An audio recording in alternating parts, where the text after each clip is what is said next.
strike me down, I shall become more powerful than you could possibly imagine. Welcome back, everybody. It is Bulldog here. I hope you are ready for another strategy video. Today we are going to talk about Scavenge teams. I feel like Scavenge is one of the most underrated abilities out there. It will give your monster +1 health anytime any unit on either side dies. So if you have a Scavenge monster that lasts until the end of the battle, a lot of times it's going to add +8, 9, 10, 11 health, and can really rack up its health, increase its durability at the end. So there are some fun combinations where I like to put multiple of these cards on the same team. And in fact, there are in 4 different elements, the same combination exists of cards that have Scavenge plus Opportunity. So I actually like to throw those together. You've got a neutral one, and then in 3 of our elements, we have that combination.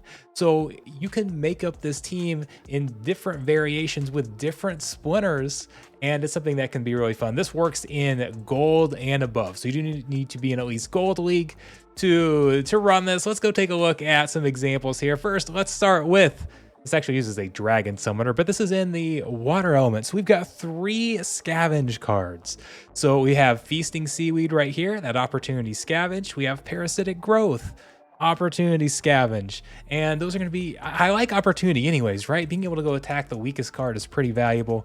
These 3 are lined up in the back. You'll see by the time we get to the front, they're going to just add so much health. They're going to be pretty tanky. Oh, and we've got Dr. Blight over here. Notice this rule set, Counterspell. All monsters have the magic reflect ability. Well, Dr. Blight's only got 1 magic attack there. He's going to kill himself off eventually, right?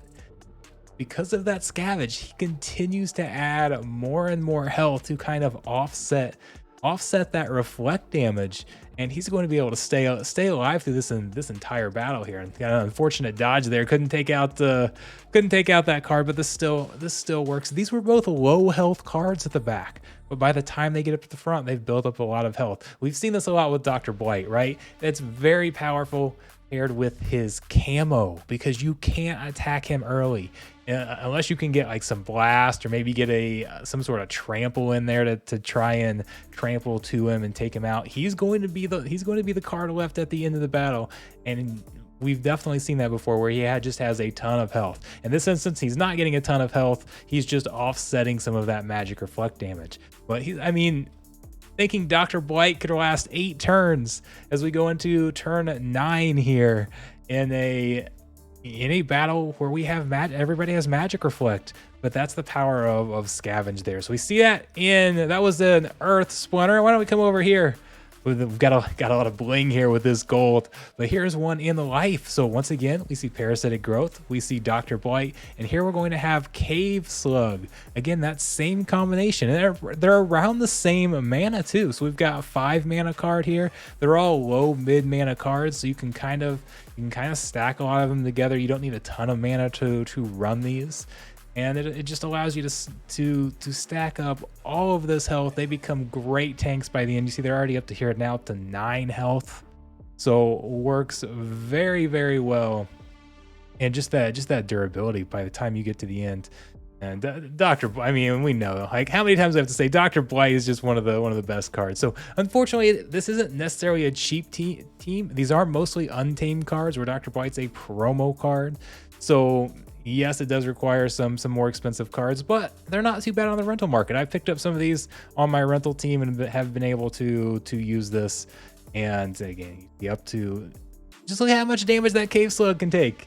He can't do that early in the match. It's only possible later in the match. So there's one with life with Lorna. Let's move on. What do we have next? We've got Death. I threw in another Scavenge on this one. So went to search the battles. By the way, I searched for these battles. I'll show you the website at the end. Using Splinterboard, it's been something that's been great for me. There we saw a Scavenge on the other side, right? The Scavenge Opportunity, Feasting Seaweed on the other side. It's like, hey, I'm here on the other end. But one of the great things, so that can be a weakness for these cards, right? If you can take them out early, they can't stack up all this health. Well, we've got 4 Scavenge cards. You can't take them all out early. Some of them are going to build up all of that health.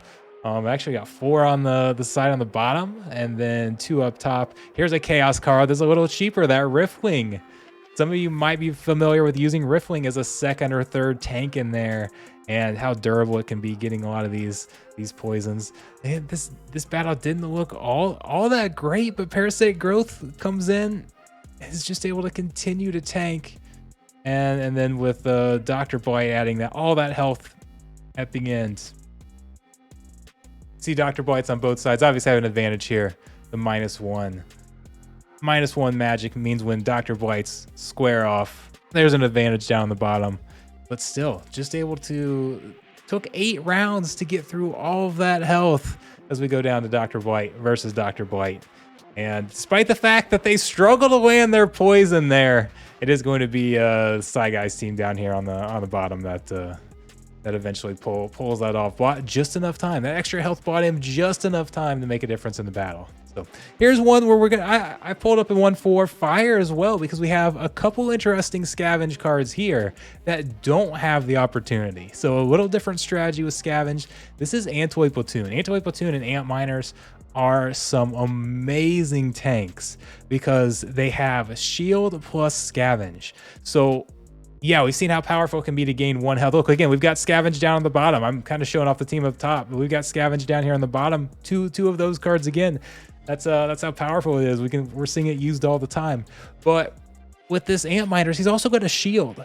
So gaining 1 health is almost like gaining 2 health in a way. Now you do have the magic damage that's attacking it, so it kind of goes around that shield. But despite being attacked by Dr. Blight, with the magic damage, with the poison, Antoid Platoon still survives to the very end because he keeps on adding that health. So I really like these Scavenge cards. Don't underestimate that Scavenge ability. And it's kind of cool because you can take that, again, you can take that same concept of the opportunity. A lot of times I like to pair the opportunity with some sneak too as well. Do a sneak opportunity team, pair it with some rust to decrease the armor. But you can take that same concept and you can apply it to so many different situations because there are so many cards that have the exact, kind of that exact same makeup, right? With the opportunity and the Scavenge. So by the way, I'll give a shout out here to Splinterboard. So, hey, they're actually shouting, that was completely unplanned. They're shouting out me on their website. They rotate through random creators here, so that just happens to be what was up.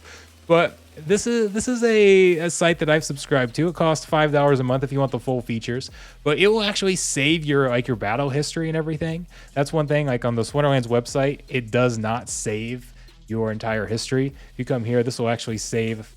Of course, it's not showing now because I didn't have it renewed, and I just. Oh no, I've got the features on, or filters on. So it'll save your history. There we go. Like shows my battles from 10 hours ago. It'll save them for as long as you're subscribed there. And you can come in here and you can actually search different comps. So when I'm making videos, all these that I just showed, like I wanted to say, okay, here's I didn't save my own battles initially. For the longest time, that's what I was trying to do is, okay, whenever I had a battle that I like, I'd go put it in a folder and be like, okay, after I get enough battles to showcase this strategy, I'll go make a video on it. And now I can just say, okay, I want to make a video on this strategy. I'm going to go search for that team, and I can find battles that actually beat that team. So, or if you want to see, okay, I kind of like the concept of this team. How effective is it? Okay, let's go search for battles where that was used and see, okay, are these winning battles or these losing battles? So it goes through top team comps. There's a lot of different things you can do here. So if you haven't seen the Splinterboard website, you should actually come check it out and see if and kind of look at it, because it's something that I don't see a lot of people talking about as a popular third-party website, but it's one as a content creator that I've been using for several months, just to be able to look through battle histories. And I know a lot of you probably don't find that same value in that as I do, but it's a resource that I use quite a bit, so I thought I might as well give them a shout out. So no, it's not a paid advertisement or anything like that, although I do think they have referral things. I don't know if I should put that link down below. I don't have that off the top of my head, but anyways, that's what we've got. Thanks a lot, everybody. I appreciate it. Let me know, is this a strategy that you use very much yourself? As I was even searching through the battles on Splinterboards, the amount of battles that came up actually weren't that high, meeting the criteria that I was searching for. So I think it might be a really under the radar team that's not being used a lot, which kind of actually helped motivate me to make this video. There's not a lot of people doing this, so we need to get the word out that this is a team option. And it's always nice when you can have a kind of a strategy that you use that can be used in so many different situations, and it can be a nice little weapon in your arsenal. So thanks once again. I hope we can get some more strategy videos out. I know there's been lots of new updates coming, lots of drama in Splinterlands, all sorts of things. So there's been a lot of those videos, but I do want to get back to having more strategy videos for you guys. So I'm actually on vacation next week, so we'll see. Maybe I can get some of these videos up and schedule them to roll out while I'm gone. So that'd be some good content to have ready to roll next week. So if you like these types of videos, make sure you hit the like button, hit that subscribe button so you get notified when more of these come out. I will see you all around. Thanks a ton.